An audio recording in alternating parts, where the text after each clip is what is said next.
Done deal, baby. Let's go.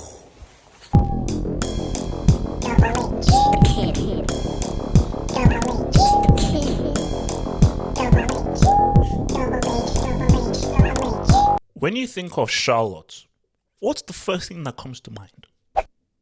Yeah, I think you know this guy.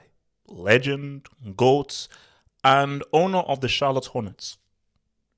Charlotte Flair, daughter of the great Ric Flair, and WWF superstar. No, that panda takes a back seat to the real logo. Thank you. And then we have these dudes. Did you know on December 16th, 2019, they didn't even exist? Now we have Chelsea Football Club, Champions League winners. Excuse me, but I'm counting 2009. Thank you. League winners, Europa League winners. Yet, this club managed to lose to Charlotte. And can someone please tell Pace and Power that he isn't and will never be Zidane? That's how you score a Penenka. And that's how you test the keeper's footwork. Yes, it is only pre-season and there were several changes made. But a team who have only played so few games so far in their history, defeating a team with the amount of experience that Chelsea have is nothing short of an embarrassment. Side note.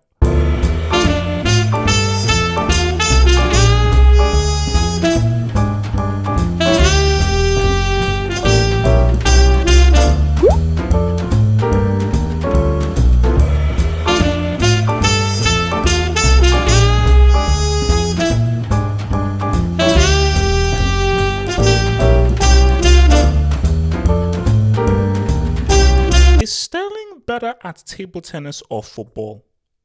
Real question. He was coming to Chelsea until...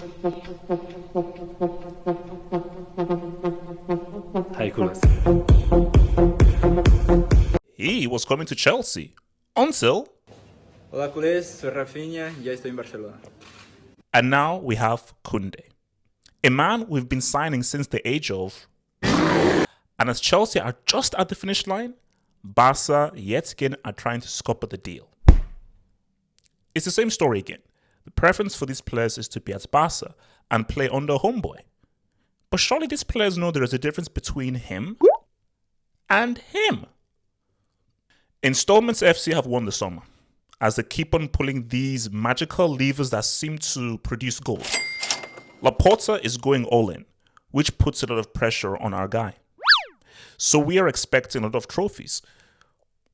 What is the other scenario where he ends up trophyless? Lingard did it, man. Woo! All the haters said he was done, but your boy made it to Bayern. So let's be real. Going from United to Bayern is a huge step up. So for all the haters, Done deal, baby. Let's go. look, don't Nottingham Forest have like a few European Cups? So I guess maybe Lingard found the perfect home at West Ham, and one can only imagine what could have happened if he had stayed. So this may look like a step down to join a recently promoted team, but it's all about what you can do with the cards you are dealt. And you know what they say about football heritage? It looks like Memphis Depay's days are numbered. Scoring the move to Barca from Lyon was huge for him, and he was the happiest guy in the world. But he's now entered the chat. And with that, there just won't be much use that Javi will have for Depay.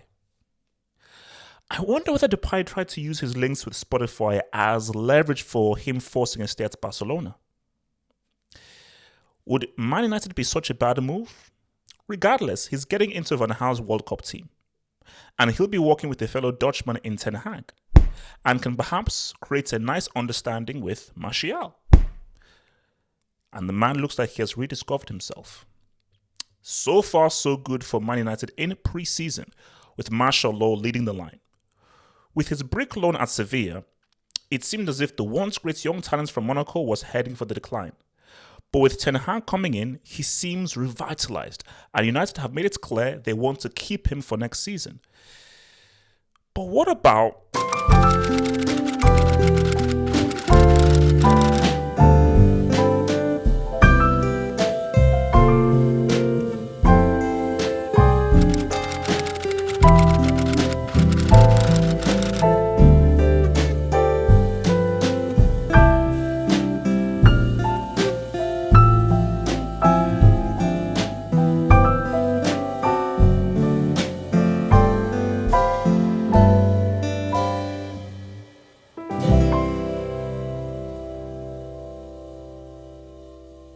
the three finalists for the African Player of the Year award? But it was really between these two. So let's start with him. A superb season with Liverpool, with 23 Gs and 18 As, proving that his all-round game continues to improve. However, his performance in finals have not been so great. He talked smack about Real Madrid, and your boy had to say what's up. Oh, and he also won a Man of the Match award while at it. Then there was the AFCON final. He never even got to take a penalty in the shootout loss to Senegal in the final. And against the same opponents for a chance to be at the World Cup, his penalty left Earth. And it's just touchdown on Mars. Laser tax? How about El Dio? His season didn't start great for Liverpool, but you know what they say? If you're struggling, head back to the motherland. And that's what Mane did. Inspiring Senegal throughout the tournament, and when it mattered the most, he put away the most important penalty of Senegal's history and instantly became a legend, delivering the country their first ever major title. Oh, and he also took them to the World Cup at Egypt's expense. Some will say that Salah's stats for the season is a better argument for him to be given that award, but this is an African award. And what Mane did for Senegal tipped it in his favour. And come on, look at that smile. This are Timberland boots. It's mostly worn by R&B artists from the 90s, but it's also worn by two football players. Exhibit A and Exhibit B. Now, I want us to stay here because the abuse that our good friend received was harsh.